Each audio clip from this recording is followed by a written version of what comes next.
Today கடினமாக இருக்கும் நாள் 18. ஃபஸ்ட்டு வாக்கிங்கு 30 மினிட்ஸ் போனோம். இங்கே வெயில் மட்டும் அடிக்கல, வெயிலோடு சேர்ந்து பனியும் பிச்சுக்கிட்டு இருக்குது. எனக்கு அதனால் ரொம்ப சளி பிடிச்சிக்கிச்சு. நாம் இன்றைக்கி பண்ண போகிறது mobility and apps work out. So first மொபைலிட்டிக்கு கவ் அண்ட் கேட் போஸு. அதை தொடர்ந்து நம்ம காலை ஆங்கிள் நல்லா ஸ்ட்ரெச் பண்ணிக்கணும். அது முடிச்சோடனே சாஷ்டாங்கமாக காலில் விழுகணும். இது சைல்டு போஸு. அதனால் நம்ம முதுகு மற்றும் கால்கள் நல்லா ஸ்ட்ரெச் ஆகிக்கிறோம்.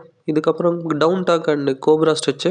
இது பண்ணும்போது முதுகில் இருக்க முதுகெலும்பெல்லாம் பட்டுன்னு உடஞ்சிருச்சு. இந்த ஸ்ட்ரெச்சிங்லாம் மசில் ரெக்கவரிக்கு மட்டும் இல்லை, திருப்பி மசில் நல்லா க்ரோ ஆகிறதுக்கும் ஹெல்ப் பண்ணும். இதுக்கப்புறம் பேக் மசிலை ஸ்ட்ரெச் பண்ணுறதுக்கு த்ரெட் த நீடில் பண்ணுங்கள். கையை நல்லா கீழே இருந்து மேலே கொண்டு போய் முதுகு நல்லா ஸ்ட்ரெச் பண்ணணும்.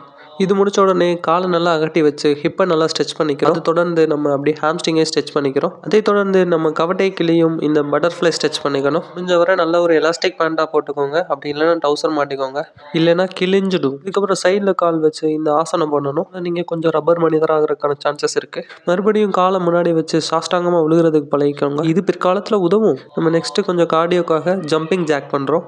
ஜம்பிங் ஜாக் முடிச்ச கையோட ஹை நீஸும் பண்ணணும். நின்ன இடத்துல கார்டியோ பண்ணுறதுக்கு இதுங்க 2 பெஸ்ட் எக்ஸசைஸ். இதுக்கப்புறம் நம்ம ஸ்கூலில் சொல்லிக் கொடுத்த இந்த டான்ஸை தான் பண்ணிகிட்ருக்கோம். நிஜமாகவே இது ஆப்ஸுக்கு ஹெல்ப் பண்ணும். இதுக்கப்புறம் உங்கள் எதிரியை மைண்டில் வச்சு சைடில் பஞ்ச் பண்ணுங்கள். சைடில் எந்த ஒரு செவரு இல்லாமல் பார்த்துக்கோங்க, இல்லை கை போயிடும். இதை தொடர்ந்து நம்ம ஸ்ட்ரெயிட் பஞ்சஸ் பண்ணணும். ஸ்ட்ரெயிட் பஞ்ச் உங்களால் எவ்வளோ பண்ண முடியுமோ அவ்வளோ ஃபாஸ்ட்டாக பண்ணுங்கள். இந்த 2 பஞ்சஸ் பண்ணுறதுக்கும் எந்த ஒரு லிமிட்டும் கிடையாது. ஸோ உங்களால் எவ்வளோ முடியுமோ அவ்வளோ பண்ணிக்கலாம். எதிரியை மைண்டில் வச்சு பண்ணுங்கள். பல யுகங்கள் நல்லா யோசிச்சதுக்கு அப்புறம் என் மைண்டில் தோணுது என்னுடைய பெட்ஸை உங்களுக்கு அறிமுகப்படுத்தலாம் அப்படின்னு.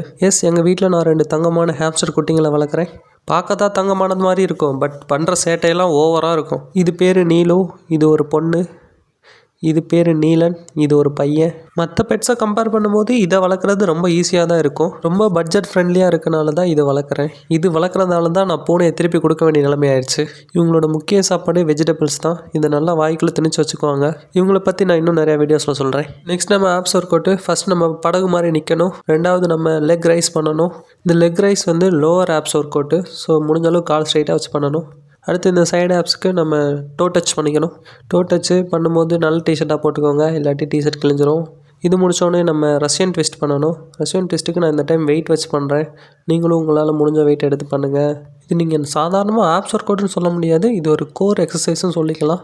நம்ம கோர் ஸ்ட்ரென்த்தாக இருந்தால் மட்டும்தான் நம்ம எல்லா ஒர்க் அவுட்டும் ஈஸியாக பண்ண முடியும். ட்விஸ்ட் முடிச்சுட்டு ஸ்பைடர் பிளாங்க்கு, அதை முடிச்சுட்டு மவுண்டன் கிளிம்பரு. இது முடித்த உடனே நம்ம நார்மல் பிளாங்க் பண்ணுறோம். நார்மல் பிளாங்க்கு மினிமம் 60 செகண்ட் பண்ணணும். உங்களால் மேக்ஸிமம் எவ்வளோ பண்ண முடியுமோ பண்ணிக்கலாம். இந்த பிளாங்க் பண்ணும்போது தான் தெரியும் இந்த உலகம் நம்மளை விட எவ்வளோ வேகமாக முன்னாடி போய்கிட்டு இருக்கு அப்படின்னு சொல்லிட்டு. நீங்கள் ஒரு டைமில் இல்லை ஃப்ரீஸ் ஆகிருப்பீங்க. இத்துடன் இதை முடித்துக்கொள்கிறேன். பாய்.